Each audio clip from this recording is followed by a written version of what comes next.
नमस्कार, good morning दोस्तों, कैसे हैं आप सभी? अच्छे होंगे आशा करते हैं और स्वस्थ होंगे। हम बात कर रहे हैं सभ्यताओं को लेकर और सभ्यताओं के अंदर हमारी जो सभ्यता चल रही है, कालीबंगा सभ्यता हम पढ़ रहे हैं। काफ़ी डिटेल में, काफ़ी गहराई में हमने यहाँ पे बात की है। आज की हमारी क्लास में हम पढ़ना है और आज की हमारी क्लास में हम जो मोहरें हुआ करती थी कालीबंगा सभ्यता में और उन मोहरों का जो प्रयोग किया जाता था, उनको लेकर बात करनी है। काफ़ी इंटरेस्टिंग टॉपिक है। कालीबंगा सभ्यता का सबसे इंटरेस्टिंग टॉपिक यही है और काफ़ी बेहतर टॉपिक यही है क्योंकि यहाँ पे जो भी उनके द्वारा तैयार किया गया, मतलब कि चाहे तांबे के खिलौने हो गए, चाहे उनके द्वारा अनाज उगाया गया हो या फिर चाहे उनके द्वारा मिट्टी के बर्तन ही क्यों ना बनाए गए हो, क्योंकि कालीबंगा सभ्यता एक ऐसी सभ्यता थी जहाँ पे कारीगर, व्यापारी और किसान, ये तीनों वैज्ञानिक टेक्नोलॉजी का ही यूज़ कर रहे थे। जो जिनकी जो इंटेलिजेंस थी वो काफ़ी बेहतर थी। तो उसी को लेकर अब आप सोचिए, उनके द्वारा तैयार किया गया सारा सामान किसी दूसरे राष्ट्र में, किसी अंतर्राष्ट्रीय मतलब कि इंटरनेशनल जो दूसरे देश होते हैं वहाँ पे दूसरी सभ्यताओं में पहुँचाना, और वो सुरक्षित पहुँचा पा रहे हैं या सुरक्षित नहीं पहुँचा पा रहे हैं, इसका जो देखना था, इसके ऊपर जो काम करना था, इन्होंने काफ़ी बेहतर तरीके से काम किया। हम कह सकते हैं कि आज के हमारे जो डॉक्यूमेंट होते हैं, डॉक्यूमेंट आज के जो हमारे होते हैं, ये उन डॉक्यूमेंट पे जो छाप लगाई जाती है, उससे भी बेहतर तरीका इन लोगों ने ढूंढा था। वो क्या था उसको ही पहले समझते हैं, फिर हमारी क्लास की शुरुआत करेंगे। हेडिंग डाल देते हैं, कालीबंगा सभ्यता। कालीबंगा सभ्यता, ठीक है। अब शुरू करते हैं। देखो, सबसे पहले संपत्ति की पहचान कैसे होगी। टॉपिक यही है कि संपत्ति की पहचान कैसे होगी। कोई संपत्ति है इन लोगों की, कालीबंगा सभ्यता के लोगों की। जैसे हमने यही कहा कि कारीगर के द्वारा, कारीगरों के द्वारा व्यापारियों को सामान बेच दिया गया, सामान बेच दिया गया। यहाँ पे हम फिक्स नहीं कह सकते हैं कि सामान व्यापारियों के द्वारा ही वहां पे पहुंचाया गया होगा, ठीक है। और ये भी नहीं कह सकते हैं कि कारीगर के द्वारा व्यापार को, सामान को वहां पहुंचाया गया होगा, नहीं हो सकता है। तो एक रास्ता हम निकाल सकते हैं बीच में। इन व्यापारियों ने, व्यापारियों ने संपत्ति को या सामान को, मान लो कि मेसोपोटामिया भेजा,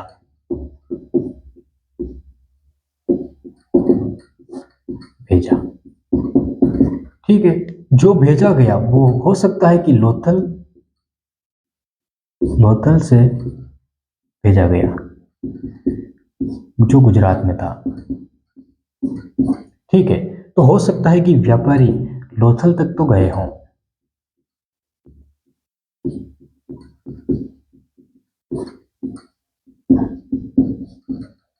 व्यापारियों द्वारा ले जाया गया। अब आप सोचिए, ये पॉइंट तो है मुमकिन कि ऐसा हो सकता है, लेकिन इसके यहाँ पे देखिए, अब पूरी संपत्ति हो गई। यहाँ पे जो सामान तैयार किए गए वो संपत्ति लोथल तक सुरक्षित पहुंचा दी गई, ठीक है, क्योंकि एक स्थल था और ये भारत के काफी ज्यादा दूरी पे नहीं है। या हो सकता है कि यहाँ पे सामान पैक किया गया तो व्यापारी के कुछ लोग वहां पे भी, लोथल में भी होंगे, तो वहां तक तो ठीक है, सुरक्षित है सामान। यहाँ टूट फूट भी जाए तो चल जाएगा, लेकिन लोथल से मेसोपोटामिया पहुंचाना ये काफी बारीकी का काम था। तो क्या हुआ, क्या किया गया, इनके द्वारा जो टेक्नोलॉजी का यूज किया गया, उस टेक्नोलॉजी की आप देखिए। इन लोगों ने सामान को पैक किया, सामान को पैक किया। जैसे सामान को पैक किया गया, उस सामान के ऊपर जैसे कि सूती कपड़ा होता है, ठीक है, तो चारों तरफ अच्छे से लपेट दिया गया, उसको सामान को अच्छी तरीके से पैक कर दिया गया कपड़े के द्वारा, ठीक है, लपेट दिया गया। उसके बाद क्या किया, उसके बाद पूरी तरीके से रस्सी से बांध दिया गया, कड़क टाइट बांध दिया गया, ताकि सामान अंदर से हिले डुले ना। देखो होता क्या होगा, खिलौने हुआ करते होंगे और क्या होंगे, बर्तन हुआ करते होंगे, तो ऐसी बारीकी चीज को बिल्कुल ना हिले वो चीज़ें, तो उसके लिए कड़क रस्सी से बांध दिया गया। उसके बाद इस सामान पर मोहर लगा दी गई। जो मोहरें लगाई गई वो बेलनाकार भी थी, आयताकार भी थी। अब आप सोचिए मेसोपोटामिया में मिली हमको बेलनाकार मोहरें, ये पूरा मान लो कि सामान एक तरीके से पैक किया गया और वो जो मोहर लगाई गई, ठीक है, अब वो घनाभ जो आप बनाते हो ना, उसी तरीके से अब नहीं बनेगा वो। तो मान लो कि बेलन है, तो यहाँ से बेलन चलप रखा और ऐसे घुमाया उसको, तो मोहर दो सिरों पे लग गई। एक उधर उस साइड भी लग गई, एक इस साइड भी लग गई। लेकिन उससे पहले ये क्या करते थे उसको देखिए, एक पॉइंट और रह रहा है हमारा। उससे पहले जो सामान बांध दिया गया और अच्छे तरीके से पैक कर दिया गया, उसके ऊपर मिट्टी का लेप, ये मिट्टी का लेप पूरी कालीबंगा सभ्यता में आ रहा है, देख लो, मिट्टी का लेप लगाया गया, लगाया गया। इस मिट्टी के लेप के ऊपर मोहर लगा दी गई। अब उस सामान को कितनी बारीकी से उस सामान को उस देश में पहुंचाना था, आप सोचिए। मोहर लगा दी गई, रस्सी बांध दी गई, और जो मोहर लगाई गई वो मिट्टी पे भी लगी, कपड़े पे भी लगी और रस्सी पे भी लगी। अब आप कहोगे कि मिट्टी का लेप चला दिया, कपड़ा तो दिख नहीं रहा है, तो नहीं दिख रहा है, लेकिन रस्सी पे तो दिख रहा है ना, रस्सी पे तो मोहर लगी है, तो वो मोहर रस्सी प्लस मिट्टी पे लगी।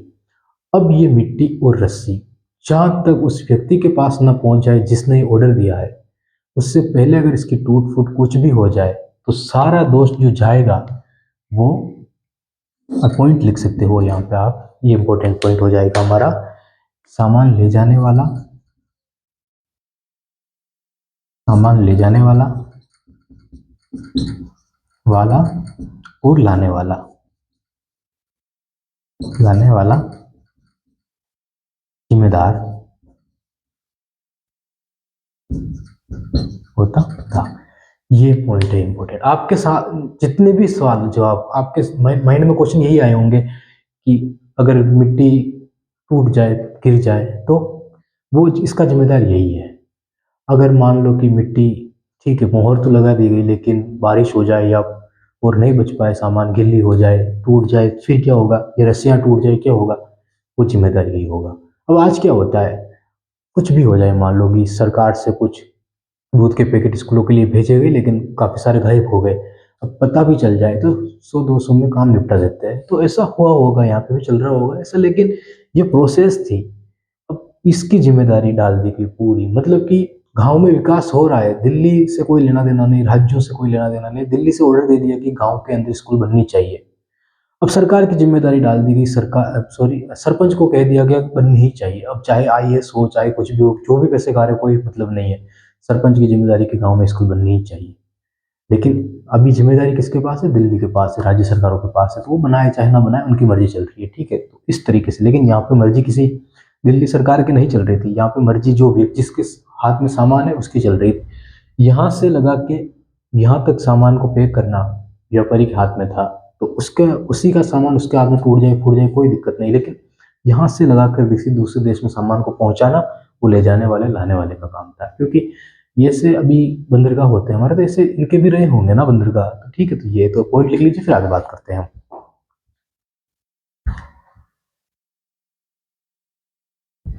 ठीक है, लिख लेना। अब एक थोड़ी जगह बच रही है, यहाँ पे लिख देते हैं, हमारा नेक्स्ट पॉइंट जो है वो लिख देते हैं। देखना है यहाँ पे मोहरे, लिखना है यहाँ पे मोहरे।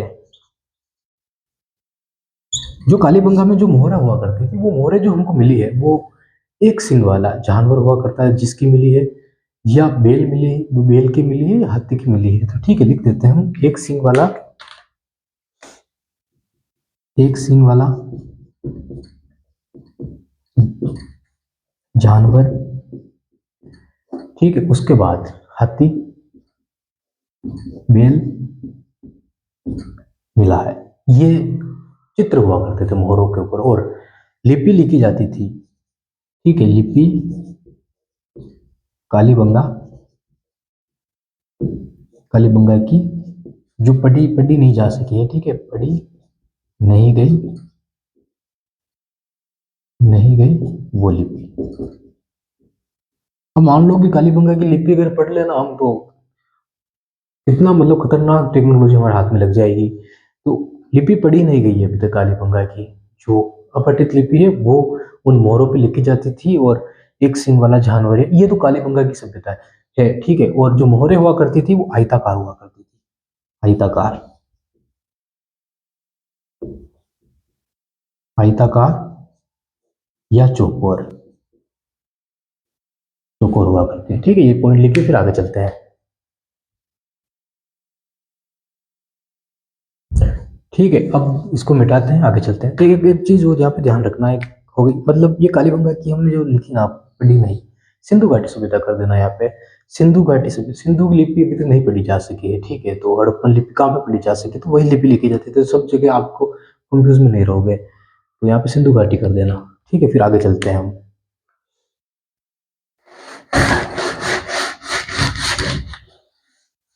अब इनका विदेशी जो कनेक्शन था उसको देखना है, विदेशी जो कनेक्शन है ना वो कैसे मिलता है हमको, उसको देखना है, काफी इंपोर्टेंट है ये। देखो, सबसे पहले तो कालीबंगा सभ्यता,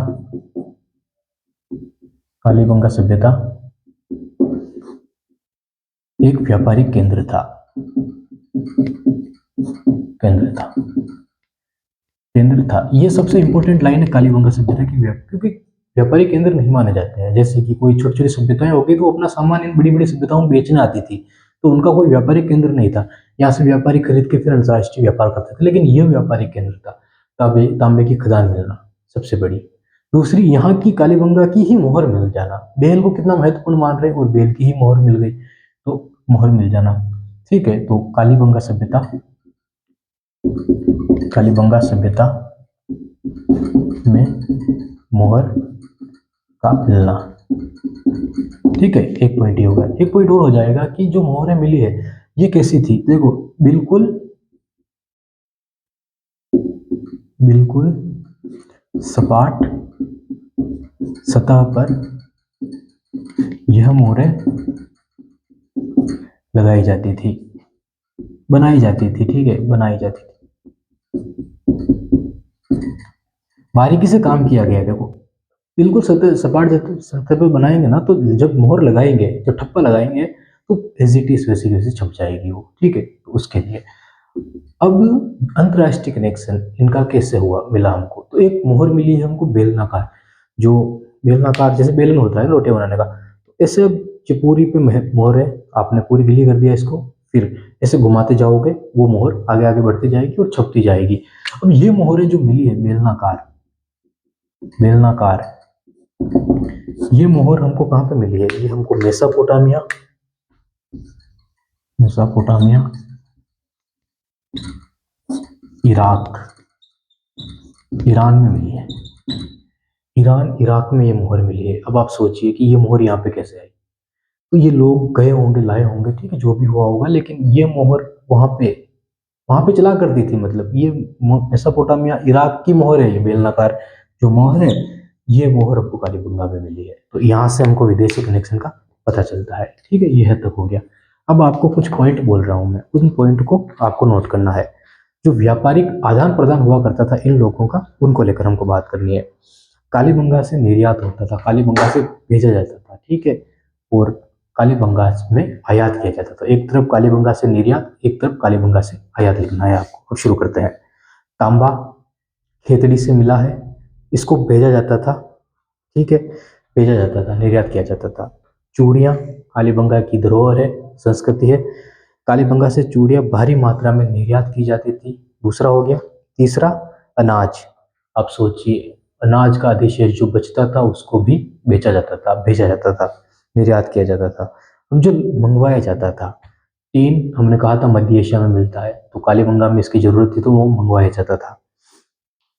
कांस्य बन, तांबा प्लस टीन मिलकर कांस्य बनता था, तो कांसा बनाने के लिए कालीबंगा सभ्यताओं के लोगों ने मंगवाना शुरू किया था। कीमती पत्थर, अफगान का नीला पत्थर मंगवाते थे, और काफी सारे देशों के कीमती पत्थर ये लोग मंगवाते थे, उनको तराशा जाता था, बनाया जाता था, फिर बेचा जाता था इनको, ठीक है।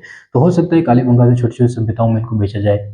उसके बाद विदेशी वस्तुएं, बेलनाकार मोहरें मिली है हमको, जिसकी हमने बात की है। तो आज की हमारी क्लास में मोहरों को लेकर हमने बात की है, ठीक है। देखो दो लाइनें और हैं, उनको पढ़ लेते हैं, फिर हमारी मोहरे का कॉन्सेप्ट खत्म हो जाएगा। समुद्री मार्ग, ये व्यापार फसल की खाड़ी संबद्ध लोथल जैसे बंदरगाह के माध्यम से पहुंचाया जाता था। तो हमने लोथल की बात पहले ही कर दी है आपको। उसके बाद है कि संपन्नता का आधार। इस व्यापक व्यापार ने कालीबंगा के लोगों को समृद्ध बनाया, इकोनॉमिक के रूप से भी बनाया, इकोसिस्टम इनका, ठीक है, और जिन्हें उन्नत नगर नियोजन और सार्वजनिक संरचनाओं पर खर्च करने में मदद मिलती है। एक वैश्वीकृत अर्थव्यवस्था थी, ये सबसे इम्पोर्टेंट बात है, हम लिख देंगे इसको, और इसको हम लिखेंगे लाल अक्षरों में, एक वैश्वीकृत अर्थव्यवस्था थी।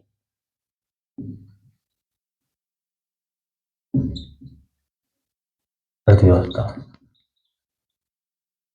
काफी महत्वपूर्ण चीज है कि कालीबंगा सभ्यता के लोगों ने तीन मंगवाया होगा, तांबा भेजा है, खेती की है, अनाज पैदा किया खाने के लिए, फिर बेचने के लिए अलग से अनाज पैदा किया, बैलगाड़ियां बना दी, टायर नहीं थे इनके पास, तो काफी कठोर टायर थे। वो वैदिक सभ्यता में तो ताड़ी वाला है, लेकिन इनके पास तो पूरे कठोर टायर थे, काफी मुश्किलात हुई होगी, लेकिन इन लोगों ने संघर्ष किया और विदेशी व्यापार जो आपको हमने समझाया है वो चीजें हुई है। तो आज की क्लास में इतना ही, मिलते हैं हमारी नेक्स्ट क्लास में। बहुत बहुत धन्यवाद आपका।